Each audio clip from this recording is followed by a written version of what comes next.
नमस्कार, मी संदीप चव्हाण आणि आपण पाहताय सरकारनामा.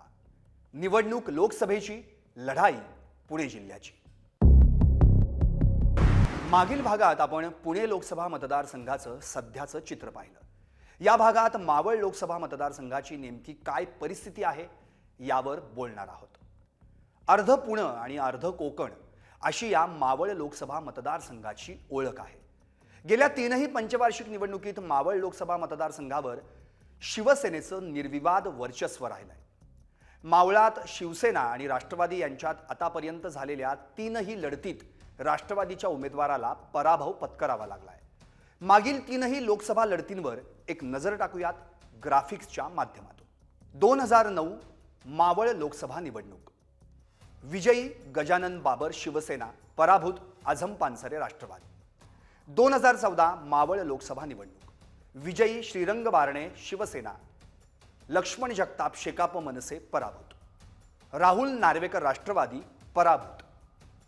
2019 मावळ लोकसभा निवडणूक. विजयी श्रीरंग बारणे शिवसेना, पराभूत पार्थ पवार राष्ट्रवादी.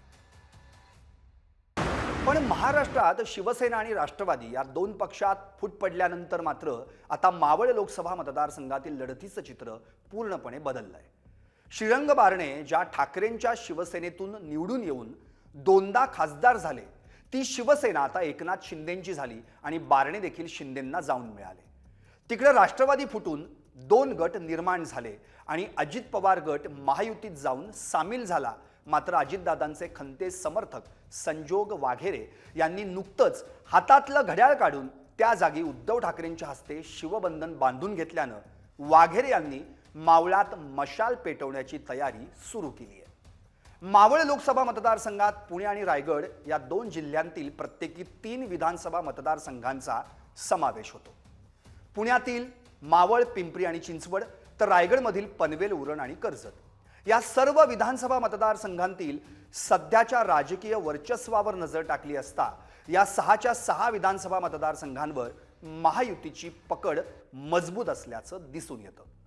मावळमध्ये अजित पवार गटाचे सुनील शेळके, पिंपरीत अजितदादांचे खंते समर्थक अण्णा बनसोडे, तर चिंचवडमध्ये पोटनिवडणुकीत आमदार झालेल्या भाजपाच्या अश्विनी जगताप यांचा प्रभाव आहे.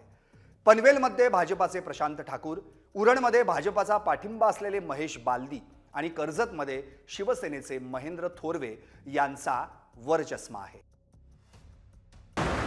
एकूणच काय तर मावळ लोकसभा मतदारसंघात सध्या तरी महायुतीचा बोलबाला आहे.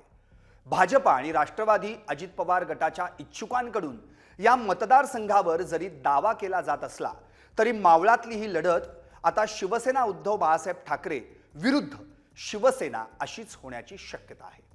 त्यामुळे उद्धव ठाकरेंनी संजोग वाघेरे यांना तिकीट दिल्यास श्रीरंग बारणे विरुद्ध संजोग वाघेरे अशी मावळातली लढत होण्याची शक्यता नाकारता येत नाही. तर हे होतं मावळ लोकसभा मतदारसंघातील सध्याचं चित्र. पुढील भागात पाहूयात काय म्हणतंय शिरूर. शिरूरमध्ये कुणाचा काटा कीर होणार. मालिकेचा दुसरा भाग कसा वाटला आम्हाला कमेंट करून जरूर कळवा आणि तुम्ही पाहत रहा निर्भीड आणि सडेतोड सरकारनामा.